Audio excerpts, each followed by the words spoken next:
You're listening to an archived Cabral Concept podcast. After listening to this show, check out the most up-to-date podcasts available at stephencabral.com/podcasts or search directly on iTunes. And now, welcome to the Cabral Concept, where board-certified naturopath and integrative health practitioner Dr. Stephen Cabral shares how he was diagnosed at the age of 17 with a life-altering illness and given no hope for recovery. It was only after studying and traveling all over the world did he discover how to combine ancient Ayurvedic healing practices with state-of-the-art naturopathic and functional medicine to fully rebalance the body and re-energize it with life. It's time to discover how to get well, lose weight, and finally feel alive again. And now, here's your host, Dr. Stephen Cabral.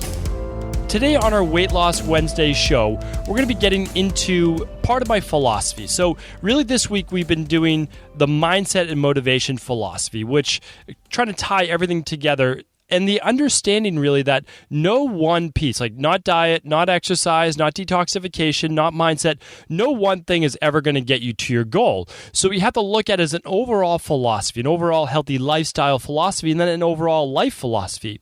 So on Monday, I spoke about really how the only way to transform your life is to start to transform your mindset. And that doesn't happen overnight, but it does start with how you speak to yourself, those thoughts that come into your mind, and then eventually those actions that transpire because of that. And yesterday we spoke about a wellness-based philosophy where it's not just about calories in, calories out. It's not just about exercise. It's not just about, I need to eliminate my candida or my bacterial overgrowth. It's about flushing the system. It's literally about removing toxins from your system that get into your body on a daily basis. And there is no one person living in the entire world that is immune to any of that. Now, literally, it was funny, and I know I mentioned this before, but one of my mentors, one of my doctors that I studied under when I was doing my internships was in India, and I was actually in the Himalayas, and he said not even a yogi living in the Himalayas naked would possibly be exempt from getting toxins in his body. And that's because the air we breathe, the streams we fish in, everything is polluted. Like literally our environment is being polluted. It truly is. It's sad, but it's the world we live in, so we have to do our best to combat that. Now today I want to talk about one more thing. Tomorrow you're going to also get a little bit more in my philosophy and exercise, and that's how we can just simplify things overall, and we can pick a few exercises that are going to give us the most bang for our buck. But today let's get into my overall weight loss philosophy, and especially when it comes to nutrition. So a lot of people are always talking about diet, and I know I have to use the word diet myself, and it's because it's part of our vernacular, meaning that we say certain things, like the way that we eat is called our diet. So we just have to use that. But sometimes there's a negative connotation, meaning that dieting always means weight loss. And it's not true at all. So it simply is not. It's our diet. It's what we need to do to achieve our ideal weight, but also our wellness, our health, and our longevity. But let's talk about it today from a philosophy of weight loss. Now, there's a lot of people out there who are trying to lose weight. I would say the majority of the population, at least in the United States, is trying to lose weight. And that's simply because we have over 2/3 of our population who's overweight, over 1/3 obese, and over 25% of all children now overweight as well. So it's sad. It's certainly an epidemic, and because of that, type 2 diabetes and cancer and a lot of those other associated weight-related issues, such as cardiovascular and high blood pressure, are on the rise as well, simply because we're not living the best lifestyle we can. So when we're talking about weight loss, I want to talk about this, that I want you to understand that you have to start in one particular place in terms of nutrition. I'm going to teach you all of that today. Basically, the title of today's episode is Never Use the Word Diet Again, or Never Say Diet Again. And the reason is this, that we cannot jump from diet plan to diet plan to diet plan, just like you can't jump from candida plan to candida plan to candida plan, or digestive issues or wellness or Hashimoto's. There's only one plan. That's it. So if the plan you're following isn't getting you results, that's not the plan. And I've said this over and over. Like, I actually just saw on our private Facebook group that someone said, everyone has a different philosophy on how to remove candida. There's only one philosophy. There's only one way to remove it. You can certainly use different herbs. I'm not discounting that at all. I totally agree with that. That there are like oregano oil, caprylic acid, olive leaf. There are many great things to eliminate candida. But it all has to be done the same way, and I'm not going to talk about that today. But just like with weight loss, there's one main way to lose weight. And so if we're talking about just from a nutrition standpoint, now, of course, we need to use the other things that go along with it, which is rebalancing the body. But from a nutrition standpoint, the easiest way, and I've been doing this now for literally 20 years, the easiest way has always been known for many, many years, and that's this. You need to follow what bodybuilders knew 100 years ago, what they knew 2,000 years ago, is that if you're sensitive to gaining weight, you're part of a group called the endomorphic or the kapha body type, or you're at least prone to that right now, which has to do with meaning your genotype, what you're born at, and your phenotype is what your body's kind of become because of lifestyle and environment. So let's talk about that. Let's talk about one diet plan. Right now, if you're looking to lose weight, you need to start with a plan that includes low glycemic, high nutrient dense foods. Now, typically to make that easier, we're just going to say vegetables. Yes, low glycemic fruits can be okay. Same with some sweet potatoes, same with yams and different items like that. Absolutely. But if you're just trying to keep it simple, let's keep it simple. Let's just say your carbohydrates for now are going to be mainly vegetables. And then your proteins, if you're vegan, you're going to stick with chickpeas and lentils and black beans and different types of legumes.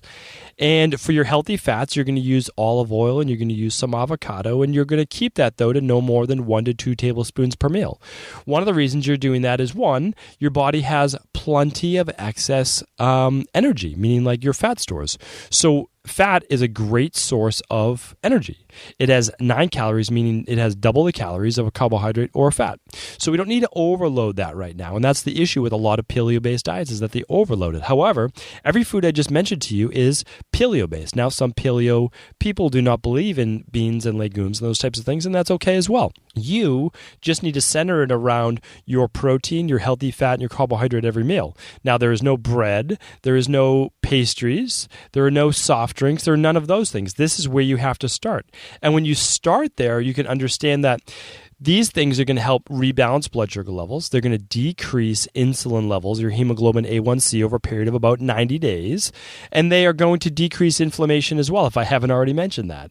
What they're also going to allow you to do is to tap more into body fat stores rather than sugar stores, because you are not overloading your body with really more than 100 to 150 grams of carbohydrates starting out.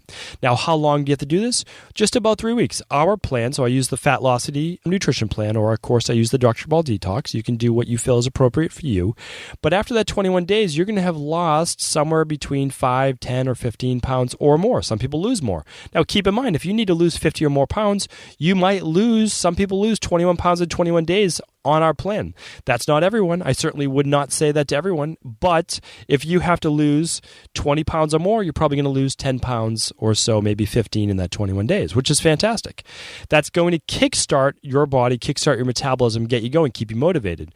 Then after that, I'm looking for you to lose 1% of your body weight per week until you reach your goal, which means if you weigh 200 pounds, you can lose 2 pounds per week. If you weigh 150 pounds, you can lose 1.5 pounds per week. Maybe not every week, but 1 week will be 1 pound, another week will be 3 pounds, and your average over the course of a month will be 1.5 pounds. Now, how do you make this not a fad diet or just a quick diet? Well, it's not a fad diet because you're only using whole foods, you're only using real nutrition. And yes, you can use protein powder or nutritional supplements, which I highly do recommend because they're easy, they're cheap, and you can take it on the run, because not everyone can afford a $10 to $15 meal for every single meal. And nutritional supplements can also make that a very healthy and inexpensive way to do that. Plus, you can start to just blend in maybe some spinach, some wild blueberries like I talk about, and you have an perfect breakfast if you use an all-in-one powder for breakfast. So how do we eventually just make this a lifestyle? Well, you make this a lifestyle when you begin to understand that you can add in more and other carbohydrates, such as a gluten-free grain like an oatmeal, if you decide to use some oats or things like that in your nutrition plan. You could add in maybe some quinoa, maybe some black rice or some red rice, or different types of really nutritious rice. Again, if you're using grains. If not, that's okay as well, because you can just use more yams and sweet potatoes and yuca and carrots and beets and great carbs like that might be a little higher glycemic. And of course, fruit is your main source too of carbohydrates as well. But you can only add that in when you're starting to reach your goal or have almost reached your goal, because then you can just say, I'm going to add in one new thing this week, meaning carbohydrate based, and I'm going to see, how does my body do with that? Do I start to gain weight rapidly on that? Well, that might not be the best food choice for me.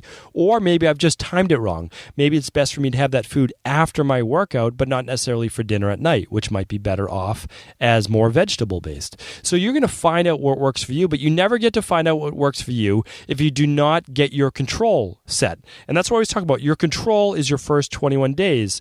Sometimes it's a little longer, but you always have to have that control, because if you know you're getting results on that, if you start to stray by adding in just one new variable and it doesn't work, well, you know it was that one new variable that threw you off track. But if you add in things like, let's just say, all sorts of berries, strawberries, cherries, blueberries, blackberries, and you add those in this after that first 21 days, and they work great, and you don't gain weight. Perfect. Now you can continue to use those. Then you add in your next variable. So this is how I work it with people, and they, and again, is it a little slower? Yes, but it's a diet for life. You never need to redo this again. You never do. Like, this is it. You know your nutrition for life. And then every week I tell people, if you're craving it, don't have it if you don't want to, but if you're craving it, have a cheat meal. That gets that kind of out of your system. A lot of people eventually feel terrible after they have a cheat meal because their bodies are getting clean. They actually have a new normal. They know what it feels like to be healthy for once in their life, and then they don't want to do the cheat meals as often. And so I think that's a great place to get to, and you're going to find out, again, what works for you. But this, instead of saying a diet plan, this is an overall healthy lifestyle nutrition plan. But we're calling it a diet plan because everyone knows what a diet is, and that's really what we're talking about. So I don't want to go on and on today. Kind of met my limit, and I've talked to you now. This is my philosophy. This is how I've been helping clients for 20 years. This is why I believe we're more successful than a lot of other places. And again, it's not for me to say like, oh, don't go see anyone else. And the truth is that I'm training more and more practitioners every single day, because my philosophy and my goal is to be able to train an entire community of people. I want to train people that are not health practitioners as well, so that you can go and you can teach your family, and then you can teach your friends, and they were all living this overall healthy lifestyle. I'm not the beginning or the end of this at all. I've learned from other great mentors and other great teachers. I've read from reading thousands of books. None of this is necessarily my knowledge. It's how I assimilate it. It's how I put it together in one plan that makes it mine, but I'm simply standing on the shoulders of others that have come well before me, thousands of years ago in Ayurvedic medicine, of course. So again, let's all share this with others, share this episode with others, and let's just begin to overall, step by step, create a better and healthier lifestyle for ourselves. But as long as you understand this, that there's no one diet plan and there's no fad. What it is it's creating a control for yourself and then gradually introducing other foods and see if they work for your body. Thank you once again for tuning in to another Cabral Concept. Ever wonder what the best sauna, blue blockers, sleep trackers, wake lights, salt lamps, or other health gadgets are? Or what about the top non-toxic mattresses, sheets, soaps, bath products, toothpaste, and cookware? Or would you like to know the cleanest choices for hemp hearts, meal delivery services, supplements, and much more? I personally curated, researched, and now created a resource page of all of my top picks that continues to grow each week. These are the exact products I use in my own life, with my family, in my private practice, and they're the ones I trust. To find out all of my up-to-date recommendations and all the details, simply head on over to StephenCabral.com/resources.